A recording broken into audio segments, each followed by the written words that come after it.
కులగణనలో లోపాలు అవకతవకలు జరిగాయని ఇది బూటకపు సర్వే అని కేంద్ర మంత్రి బండి సంజయ్ అన్నారు. స్థానిక సంస్థల ఎన్నికలను ఎదుర్కోవడానికి కాంగ్రెస్ భయపడుతోందని, కులగణనను పబ్లిసిటీ స్టంటుగా వాడుకుంటోందని ఆయన అన్నారు. ఎన్నికలను ఆలస్యం చేయడానికి రీసర్వే డ్రామా అని, ఆధార్ను అనుసంధానిస్తూ ఇంటింటికి వెళ్లి మళ్లీ సర్వే చేయాలన్నారు. బీసీ కేటగిరీలో ముస్లింలను చేర్చొద్దని, బీసీ జనాభాను తగ్గించొద్దని ఆయన ట్వీట్ చేశారు. దక్షిణాది రాష్ట్రాల ఆలోచన విధానాన్ని కేంద్ర మంత్రి పీయూష్ గోయల్ చోటీ సోచ్గా పేర్కొనడం సిగ్గుచేడని హరీష్ రావు మండిపడ్డారు.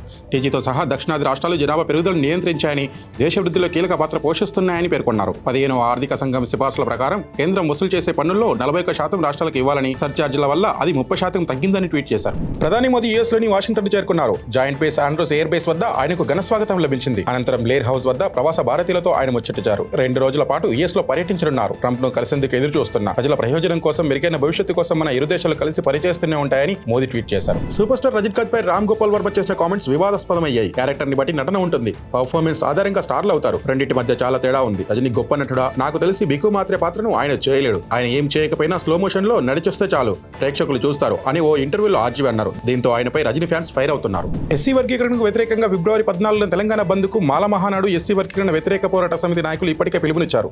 ఇది రాజ్యాంగ వ్యతిరేకమని, నిర్ణయాలు తీసుకునే ముందు నేషనల్ ఎస్సీ కమిషన్ ను సంప్రదించి ఉండాల్సిందన్నారు. బంద్ పిలుపుతో శుక్రవారం ఆర్టీసీ బస్సులు, విద్యా సంస్థలు, బ్యాంకులు, ఇతర సేవలపై ప్రభావం పడే అవకాశం ఉంది. హైదరాబాద్ పాతబస్తీ దబిల్పుర పిఎస్ పరిధిలో ఫ్లైఓవర్ పై హోండా సిటీ కారు తెల్లవారుజామున బీభత్సం సృష్టించింది. అతి వేగంగా వచ్చి ఫ్లైఓవర్ పై బోల్తాపడి కొద్ది దూరం ఈడ్చుకెళ్లింది. ఈ ప్రమాదంలో 3 యువకులకు గాయాలయ్యాయి. అయినప్పటికీ కారు వదిలేసి పరారయ్యారు. వారంతా మైనర్లని స్థానికులు చెబుతున్నారు. ఘటనా స్థలానికి చేరుకున్న పోలీసులు కారును పీఎస్కు తరలించారు. నంబర్ ప్లేట్ ఆధారంగా దర్యాప్తు చేస్తున్నారు. బీసీలకు 42% రిజర్వేషన్లు సాధించిన తర్వాతే స్థానిక ఎన్నికలకు వెళ్లాలని ప్రభుత్వం భావిస్తోంది. మార్చిలో అసెంబ్లీ సమావేశాలు నిర్వహించి బిల్లును కేంద్రానికి పంపాలని చూస్తోంది. అటు మార్చి, ఏప్రిల్లో ఇంటర్ 10 పరీక్షలు ఉండడంతో ప్రభుత్వ టీచర్లంతా అందులోనే నిమగ్నం కానున్నారు. ఆపై ఏప్రిల్, మేలో ఎండల తీవ్రత వల్ల ఎన్నికలు నిర్వహించకపోవచ్చని విశ్లేషకులు చెబుతున్నారు. జూన్, జూలైలో ఎలక్షన్స్ జరిగే అవకాశం ఉందంటున్నారు. రాష్ట్రంలో 10 కోట్లకు పైగా కోళ్లు ఉంటే 5 లక్షల కోళ్లు బర్డ్ ఫ్లూ కారణంగా చనిపోయాయని మంత్రి అచ్చెన్నాయుడు వెల్లడించారు. 40 లక్షల కోళ్లు చనిపోయినట్లు జరుగుతున్న ప్రచారంలో నిజం లేదని స్పష్టం చేశారు. వ్యాధి పట్ల ప్రజలు ఆందోళన పడాల్సిన అవసరం లేదని, ఉష్ణోగ్రతలు పెరిగితే వ్యాధి వ్యాప్తి తగ్గుతుందని చెప్పారు. పౌల్ట్రీలలో శానిటైజేషన్ సరిగా లేకపోవడం స్వల్ప ఉష్ణోగ్రతల బర్డ్ ఫ్లూ వ్యాప్తికి కారణమన్నారు. కూకట్పల్లి పిఎస్ పరిధిలోని మూసపేట్ మెట్రో సమీపంలో రోడ్డు ప్రమాదంలో మృతి చెందిన యువతి మమత కేసులో తమకు అనుమానాలు ఉన్నాయని తల్లిదండ్రులు ఆరోపించారు. ప్రమాదం జరిగినప్పుడు యువతి పనిచేసే కంపెనీ యజమాని అక్కడికి రావడంతో పాటు తమకు సమాచారం ఇవ్వకుండా తెల్లవారుజామున ఇచ్చారని తెలిపారు. మమత మృతిని రోడ్డు ప్రమాదంగా చిత్రించేలా వ్యవహరిస్తున్నారని వాపోయారు. పోలీసులు తమకు న్యాయం చేయాలని ధర్నాకు దిగారు. కాలేజీ విద్యార్థులకు 12 అంకెల automated permanent academic account registry ఐడీలను ఇవ్వాలని విద్యాశాఖ నిర్ణయించింది. కేంద్రం ఆదేశాల మేరకు one nation one student ID program కింద వీటిని జూన్ నాటికి జారీ చేయాలని కాలేజీలను ఆదేశించింది. విద్యార్థుల academic achievements, certificates, credits digital గా స్టోర్ చేసేందుకు ఇది ఉపయోగపడుతుంది. దీనికి ఆధార్, పేరెంట్స్ అనుమతి తప్పనిసరిగా ఉండాలని విద్యాశాఖ సూచించింది. చిలుకూరు బాలాజీ ఆలయ ప్రధాన అర్చకుడు రంగరాజన్ పై దాడి జరిగిన విషయంలో ఇప్పటికీ 12 మందిని అరెస్ట్ చేశారు. మరో 14 మంది పరారీలో ఉన్నారు. వీరిలో భద్రాచలం వద్ద మరో 2 అదుపులోకి తీసుకున్నట్లు తెలుస్తోంది. మిగతా వారి కోసం పోలీసులు గాలింపు చర్యలు చేపడుతున్నారు. కొత్త రేషన్ కార్డులకు అప్లికేషన్లు స్వీకరిస్తుండటంతో మీ సేవే కేంద్రాలకు ప్రజలు పోటెత్తుతున్నారు. సోమవారం నుంచి బుధవారం వరకు 2.6 లక్షల దరఖాస్తులు వచ్చినట్లు అధికారులు తెలిపారు. నిన్న ఒక్కరోజు 1,00,000 పైగా అప్లికేషన్స్ వచ్చాయన్నారు. అటు రద్దీపై స్పందించిన పౌర సరఫరాల శాఖ మీ సేవల్లో రేషన్ కార్డుల దరఖాస్తుల ప్రక్రియ నిరంతరం కొనసాగుతుందని వెల్లడించింది. అప్లికేషన్ కోసం తొందరపడొద్దని సూచించింది.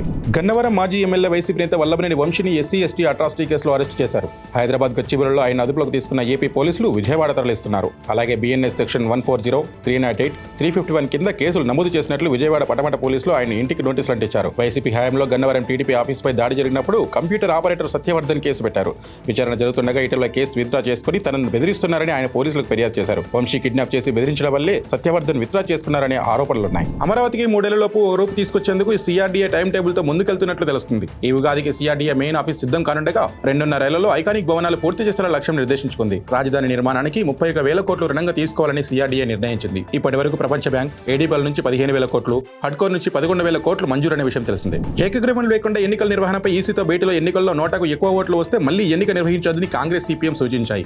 రీ ఎలక్షన్ నిర్వహించాలని బీఆర్ఎస్, సిపిఐ, జనసేన, ఆప్ పేర్కొన్నాయి. మరోవైపు సుప్రీంకోర్టు తీర్పు వచ్చాకే దీనిపై స్పందిస్తామని బీజేపీ తెలిపింది. దీంతో ఎన్నికల నియమావళిలో మార్పుపై త్వరలోనే ఈసీ నిర్ణయం తీసుకోనుంది.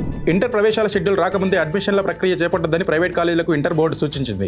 ఒకవేళ చేపడితే కఠిన చర్యలు తీసుకుంటామని హెచ్చరించింది. ఇప్పటికే అడ్మిషన్లు చేపట్టినట్లు కొన్ని కాలేజీలపై ఫిర్యాదులు వచ్చాయని అధికారులు తెలిపారు. గుర్తింపు లేని కాలేజీల్లో చేరొద్దని విద్యార్థులకు సూచించారు. టీపీసీసీ చీఫ్ మహేష్ కుమార్ గౌడ్ అధ్యక్షతన పీసీసీ రేపు మధ్యాహ్నం 2 గంటలకు కులగణనపై పవర్ పాయింట్ ప్రజెంటేషన్ ఇవ్వనుంది. గాంధీ భవన్ లో జరిగే ఈ కార్యక్రమంలో సీఎం రేవంత్, పార్టీ రాష్ట్ర వ్యవహారాల ఇన్ఛార్జ్ దీపాదాస్ మున్షి పాల్గొంటారని పార్టీ వర్గాలు తెలిపాయి. కులగణన, ఎస్సీ వర్గీకరణపై మంత్రులు వివరణ ఇవ్వనున్నారు. మేడ్చల్లోని శ్రీ చైతన్య పాఠశాల వద్ద ఉద్రిక్తత నెలకొంది. బీజేవైఎం, ఎస్ఎఫ్ఐ నాయకులు పాఠశాలలోని కుర్చీలు, ఫర్నిచర్ను ధ్వంసం చేసి నిరసన వ్యక్తం చేశారు. ఇన్నర్ స్కూల్ ఫీజు కోసం ప్రిన్సిపాల్ వేధించారని విద్యార్థిని అఖిల సూసైడ్ చేసుకుంది. కాగా తన కుటుంబానికి న్యాయం చేయాలని, శ్రీ చైతన్య గుర్తింపు రద్దు చేయాలని డిమాండ్ చేశారు. పోలీసులు నిరసనకారులను అరెస్ట్ చేశారు. రాయల్ ఛాలెంజర్స్ జట్టుకు కొత్త కెప్టెన్ వచ్చాడు. ఈ సీజన్లో తమ సారథిగా రజిత్ పాటీదార్ పేరును ఆర్సీబీ ప్రకటించింది. విరాట్ కోహ్లీ పేరును ప్రకటిస్తారని ప్రచారం జరిగినా యాజమాన్యం రజిత్ పేరును ప్రకటించి ఆశ్చర్యానికి గురిచేసింది. పాటీదార్ 2021 నుంచి ఆర్సీబీ తరపున ఆడుతున్నారు. మొత్తం 54 మ్యాచ్ల్లో 1598 రన్స్ చేశారు. కొత్త కెప్టెన్ నాయకత్వంలోనైనా ఆర్సీబీ కప్ కొట్టాలని ఫ్యాన్స్ ఆశిస్తున్నారు.